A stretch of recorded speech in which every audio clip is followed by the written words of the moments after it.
Hola queridos oyentes, antes de comenzar con esta historia que ha cambiado mi perspectiva sobre el amor, la obsesión y los secretos familiares, quiero pedirte que si te gusta este tipo de contenido, no olvides suscribirte al canal y activar la campanita de notificaciones para no perderte ninguna de nuestras historias.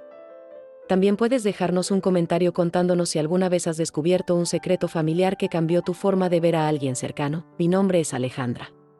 Y durante toda mi infancia y adolescencia, algo me perturbaba profundamente en la relación de mi abuela Remedios con la música.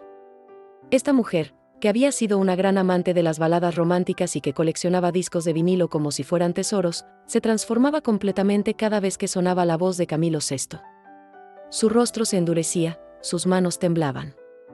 Ligeramente, y sin decir una palabra, se levantaba y abandonaba la habitación como si hubiera visto un fantasma. Era algo que me resultaba completamente incomprensible.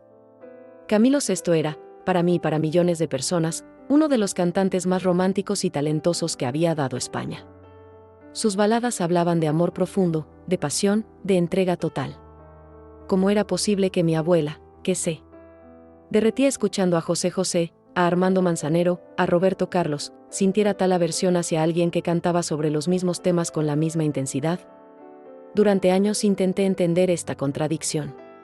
Le preguntaba a mamá, pero ella siempre evadía el tema con frases como que la abuela tenía sus gustos muy definidos y que no había que darle muchas vueltas. Papá, por su parte, simplemente se encogía de hombros y decía que las personas mayores a veces tenían manías que era mejor no cuestionar. Era como si toda la familia hubiera acordado no hablar nunca del extraño comportamiento de la abuela hacia Camilo VI. Mi abuela Remedios había crecido en un pueblo pequeño de Castilla durante los años 40 y 50. Era una mujer de emociones intensas, que había vivido el amor con una pasión que rayaba en la obsesión. Se había casado muy joven con mi abuelo Pedro, un hombre bueno pero sencillo, que nunca logró entender completamente la intensidad emocional de su esposa. La abuela siempre me contaba que ella había nacido para sentir todo muy profundamente, que para ella no existían los términos medios en el amor. Durante mi adolescencia, comencé a notar que el rechazo de la abuela hacia Camilo VI tenía una calidad diferente a cualquier otra antipatía que pudiera sentir hacia otros artistas. No era solo que no le gustara su música, era como si su sola presencia en televisión o radio despertara en ella una angustia profunda, casi física. Había algo en sus ojos cuando escuchaba su voz que me recordaba al dolor, como si cada nota cantada por él fuera una puñalada directa a su corazón. Cuando cumplí 25 años, la abuela enfermó gravemente. Durante los largos meses de su enfermedad, pasé mucho tiempo a su lado, cuidándola y acompañándola en sus últimos días. Fue durante esas tardes silenciosas en su habitación cuando comenzó a abrirse conmigo de una manera que nunca había hecho antes.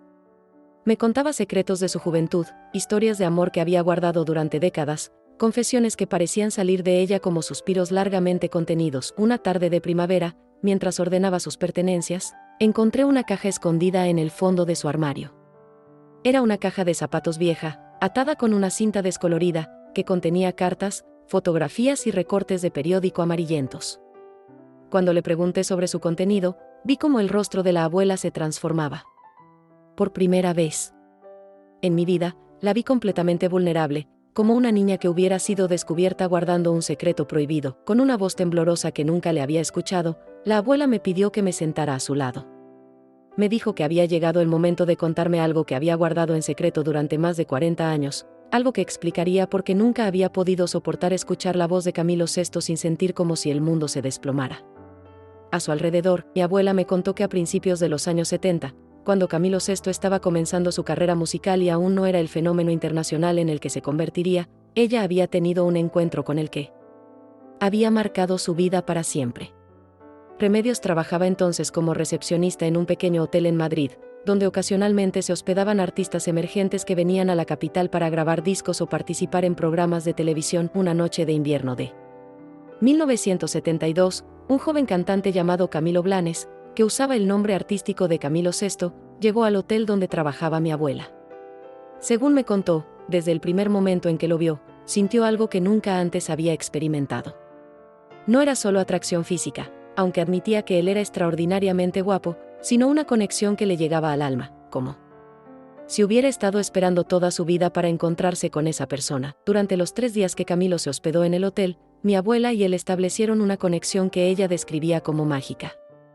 Me contó que hablaban durante horas en el lobby después de que terminara su turno, que él le cantaba canciones que estaba componiendo, que compartían historias de sus vidas, sus sueños, sus miedos. Remedios me confesó que por primera vez en su vida, se había sentido realmente comprendida por alguien, como si hubiera encontrado a su alma gemela, pero había un problema enorme: mi abuela estaba casada. Tenía 32 años, llevaba 12 casada con mi abuelo, y tenía 3 hijos pequeños, incluyendo a mi madre. Camilo tenía 25 años y estaba comenzando una carrera que prometía llevarlo a la cima del éxito. Durante esos 3 días, según me confesó la abuela, vivió el dilema más grande de su vida. El último día de la estancia de Camilo en el hotel, él le pidió que se fuera con él. Le dijo que lo que había surgido entre ellos era algo único, que no podía ignorarlo, que estaba dispuesto a esperarla el tiempo que fuera necesario. Mi abuela me contó que esa noche no durmió, que pasó las horas caminando por su casa, mirando a sus hijos dormir, pensando en mi abuelo, sopesando una decisión que sabía que cambiaría su vida para siempre. Al final, la abuela tomó la decisión de quedarse con su familia. A la mañana siguiente, fue al hotel para despedirse de Camilo y decirle que no podía abandonar a sus hijos, que su deber estaba con ellos. Me contó que fue la conversación más difícil de su vida, que vio cómo el corazón de Camilo se rompía en pedazos, pero también que él le entendió y respetó su decisión. Camilo se fue de Madrid esa misma mañana, y mi abuela pensó que nunca más sabría de él. Pero el destino tenía otros planes. Pocos meses después, comenzó a escuchar su nombre en la radio, a ver su rostro en los programas de televisión, a presenciar cómo se convertía exactamente en la estrella que él había predicho que sería. Lo que más dolía a mi abuela, me confesó entre lágrimas, era que cada canción que Camilo cantaba parecía dirigida directamente a ella. Cuando escuchaba "Vivir así es morir de amor", recordaba las palabras que él le había dicho sobre lo que sentía por ella. Cuando sonaba "El amor de mi vida", se preguntaba si estaba pensando en ella cuando la escribió. Cada balada romántica se convertía en un recordatorio de lo que había perdido, de la decisión que había tomado, del amor que había sacrificado por el deber. Pero había algo más, algo que mi abuela me confesó con mucha dificultad. Me contó que durante todos esos años, había seguido secretamente la carrera de Camilo. Compraba sus discos y los escondía, leía todas las entrevistas que le hacían, guardaba recortes de periódicos sobre su vida. Era una obsesión silenciosa y dolorosa que la consumía por dentro, pero que no podía controlar. La abuela me mostró el contenido de la caja que había encontrado. Estaban todos los discos de Camilo VI, cada uno cuidadosamente guardado en su funda original. Había docenas de recortes de periódicos sobre su carrera, sobre sus éxitos, sobre su vida personal. Había fotografías suyas recortadas de revistas. Era como un altar secreto a un amor perdido, mantenido en el silencio durante décadas. Lo que más me impactó fue encontrar varias cartas que mi abuela había escrito dirigidas a Camilo, pero que nunca había enviado. En ellas le contaba sobre su vida, sobre sus hijos, sobre cómo se sentía cada vez que escuchaba sus canciones. Le decía que lo seguía queriendo, que no pasaba un día sin pensar en él, que se arrepentía de no haberse ido con él. Eran cartas llenas de dolor, de nostalgia, de un amor que había permanecido intacto a través de los años. Mi abuela me explicó que su aversión aparente hacia Camilo VI era en realidad una defensa. Me dijo que no podía soportar escuchar su voz porque cada canción la transportaba a aquellos 3 días en el hotel, la hacía revivir la decisión más difícil de su vida, la hacía preguntarse constantemente qué habría pasado si hubiera elegido diferente. Remedios me confesó que había vivido toda su vida dividida entre 2 amores, el amor responsable y tranquilo que sentía por mi abuelo, y la pasión arrebatadora e incontrolable que había sentido por Camilo. Me dijo que nunca había dejado de preguntarse si había tomado la decisión correcta, si había sacrificado su felicidad personal por un deber que tal vez no valía la pena. Lo que más me dolió de toda su confesión fue cuando me contó que, durante todos esos años, cada vez que mi abuelo le decía que la amaba, ella se sentía culpable porque sabía que una parte de su corazón pertenecía a otro hombre. Me dijo que había tratado de ser una buena esposa y una buena madre, pero que siempre había cargado con el peso de un amor no correspondido que la consumía por dentro. La abuela murió 3 semanas después de esa conversación. En sus últimos días, me pidió que hiciera algo por ella, que pusiera música de Camilo VI en su funeral. Me dijo que quería que él estuviera presente de alguna manera en su despedida, que después de tantos años de negarle un lugar en su vida pública, al menos en la muerte pudiera reconocer lo que él había significado para ella. Cumplí su deseo, aunque causó cierta confusión en la familia. Cuando sonó "El amor de mi vida" durante la ceremonia, Vi como algunos familiares se miraban extrañados, preguntándose por qué había elegido esa canción para alguien que supuestamente no soportaba a ese cantante. Solo yo conocía la verdadera razón, solo yo sabía que esa canción era, en cierto modo, la banda sonora de un amor secreto que había durado más de 40 años. Después del funeral, comencé a escuchar a Camilo Sesto de una manera completamente diferente. Ya no solo veía al artista exitoso, al intérprete de baladas románticas, al sex symbol de los años 70.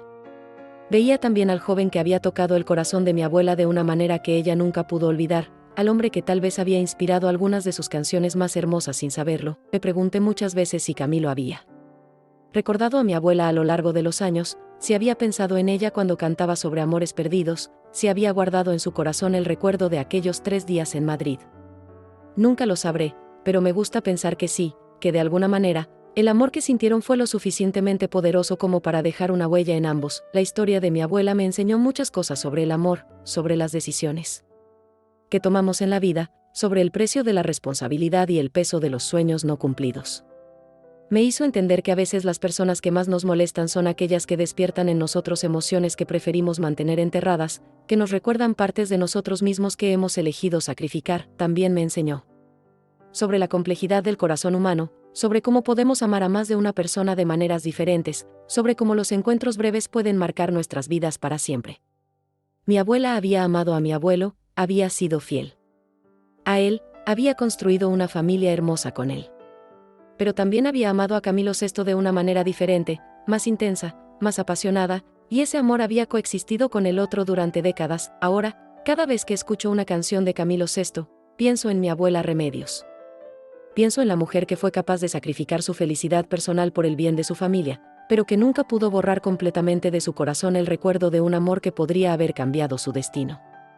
Pienso en la fortaleza que tuvo para cargar durante tantos años con un secreto tan pesado, y en la valentía que demostró al contármelo antes de morir. Su historia me ha hecho más comprensiva con las decisiones difíciles que las personas toman en el amor.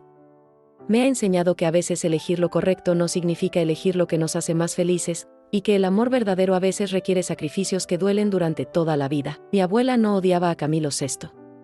Lo amaba tanto que no podía soportar reconocerlo, ni siquiera ante sí misma. Su rechazo era una máscara que ocultaba el amor más profundo y doloroso de su vida, un amor que había elegido sacrificar por el bien de otros, pero que nunca había logrado olvidar completamente. Esta historia me enseñó que detrás de nuestras aversiones más inexplicables, a veces se esconden los amores más profundos. Que el corazón humano es capaz de albergar emociones contradictorias durante décadas. Y que a veces, las decisiones que tomamos en nombre del deber y la responsabilidad nos persiguen durante toda la vida, no porque fueran incorrectas, sino porque implicaron sacrificar una parte de nosotros mismos que nunca logra sanar completamente. Si esta historia te ha tocado el corazón tanto como a mí, no olvides darle me gusta a este video y suscribirte al canal para más historias como esta.